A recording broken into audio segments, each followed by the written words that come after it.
दोस्तों नमस्कार, स्वागत है आप सभी का Yogesh e learning YouTube channel पर। कवर करेंगे कई बड़ी और महत्वपूर्ण जानकारियों को जो कि संबंधित होगी यूपी टीजीटी और पीजीटी सन 2022 की भर्ती परीक्षा को लेकर के। कितना ज्यादा परीक्षा में लेट होगा इसको लेकर के। और कल देखिए हम लोग लगभग 3 घंटे आयोग के अंदर थे, डिप्टी सचिव साहब के कार्यालय में थे, तो उसमें जो जानकारियां सामने निकल कर आई है, चाहे वो पदों के 4 से 14 हजार करने को लेकर के हो या फिर परीक्षा तिथि को लेकर के हो, इस पर बहुत ही सटीक और संक्षेप में बात करेंगे। और इसीलिए आप में से जो भी अभी भी इस चैनल को सब्सक्राइब नहीं किया हुआ है तो इसको सब्सक्राइब जरूर से कर लें, क्योंकि यहां पर वही जानकारी दी जाती है जो कि जमीनी स्तर पर चल रही होती है। ऐसा नहीं कि हवा हवाई कुछ भी बता दिया गया। ये आपको कुछ इमेजेस देखने को मिल जाएंगी। ये बाहर आने के बाद की इमेजेस थी, लगभग 3:30 बजे के आसपास की। हम लोग कल 12 बजे यहां पर पहुंच गए थे और 12:30 बजे अंदर जाने के बाद लगभग 3 घंटे हम लोग कार्यालय में ही थे। और एक विस्तृत वार्ता के बाद देखिए बात ये थी कि कुछ भी चीजें स्पष्ट हो नहीं रही थी। फिर उसके बाद नवल किशोर साहब ने चेयरमैन साहब से भी वार्ता की हमारे लोगों के सामने ही। उसके बाद जो जानकारियां सामने निकल कर आई हैं उनको हम इस वीडियो के माध्यम से कवर करने वाले हैं। यहां पर आपको मेरी भी इमेज देखने को मिल जाएगी। वैसे तो मैं कैमरा के सामने ज्यादा आता नहीं हूं, और ये कुछ अंदर की भी इमेजेस आपको देखने को मिल जाएंगी जो कि मेरे द्वारा ही ली गई इमेजेस थी। ये रहे चयन बोर्ड के वर्तमान उप सचिव आदरणीय नवल किशोर साहब, जिन्हें चयन बोर्ड का अतिरिक्त प्रभार मिला हुआ है और इन्हीं के द्वारा चयन बोर्ड के हर एक कार्यों को अंजाम तक पहुंचाया जाता है, लेकिन चेयरमैन साहब के निर्देशन में। और ये रहे हमारे बड़े भाई साहब आदरणीय बिक्की खान जी, प्रतियोगी छात्र मोर्चा के प्रदेश अध्यक्ष। कल जब इनके द्वारा सबसे पहला पॉइंट ये रखा गया कि यूपी टीजीटी और पीजीटी परीक्षा की क्या पोजीशन है, इस समय चयन बोर्ड कब तक परीक्षा करवा पाएगा या नहीं करवा पाएगा, तो उसे भी साफ शब्दों में स्पष्ट करे। तो इसको लेकर के सबसे पहले ही जो है ये कहा गया कि इस समय चयन बोर्ड के पास बोर्ड है नहीं है, मेंबर है नहीं है, और मेंबर आने की उम्मीद भी नहीं है।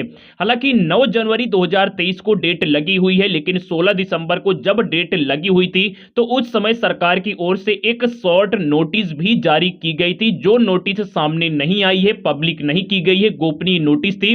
लेकिन उस नोटिस में यह था कि सरकार नए आयोग का गठन करेगी, और यही एक जो है स्पष्ट रीजन है कि चयन बोर्ड में सदस्य आने की संभावना नाम मात्र की है। इसके अलावा भी मेरे भाई बहुत सारी चीजें हैं जो सामने निकल कर आई हैं, लेकिन कुछ चीजें गोपनीय है जिन्हें मैं आपको बता भी नहीं पाऊंगा। मैंने तो लगभग 2 घंटे 45 मिनट की एक लंबी रिकॉर्डिंग भी की थी इसको लेकर के, जो कि खैर नियम के विरुद्ध भी था।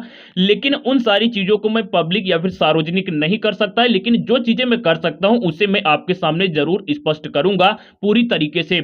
और देखिए ये सारी चीजें सुनने के बाद फिर महोदय जी की ओर से, यानी कि हमारे बड़े भाई साहब की ओर से ये कहा गया कि चलिए ठीक है, आपके पास मेंबर नहीं है तो कम से कम आप यहां से पोर्टल तो खोल सकते हैं, और पोर्टल खोल करके सीटों में वृद्धि तो कर ही सकते हैं, क्योंकि परीक्षा की कोई भी उम्मीद है नहीं है कि कब तक होगी। बहुत लंबा समय खींचने वाला है परीक्षा में, ये चीज तो क्लियर है।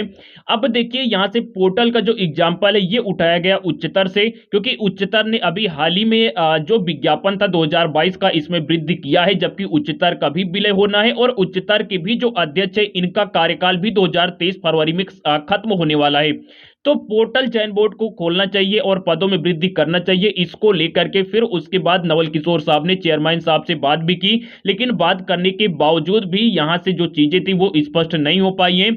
और चयन बोर्ड के जो वर्तमान चेयरमैन है अब वो यहां से मुलाकात भी नहीं करना चाहते, क्योंकि उनके पास कोई स्पष्ट जवाब भी नहीं है, और वो कहीं ना कहीं शर्मिंदा भी है, क्योंकि 10 दिन का समय यहां से दिया था और 10 दिन के बाद गायब हो जाते हैं। तो ये सारी चीजों को देखते हुए अब वो मिलना चाह भी नहीं रहे हैं। और इसीलिए अगर वो आगामी 10 दिन में नहीं मिलते हैं, पोर्टल नहीं खोलते हैं, तो फिर यहां से एक जो है अनवरत धरना प्रदर्शन का भी आगाज किया जाएगा, जिसको लेकर के यहां से घोषणा भी की गई है आदरणीय बिक्की खान जी की ओर से है।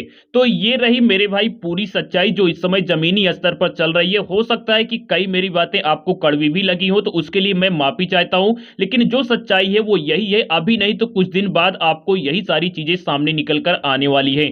थैंक यू सो मच, बहुत बहुत धन्यवाद।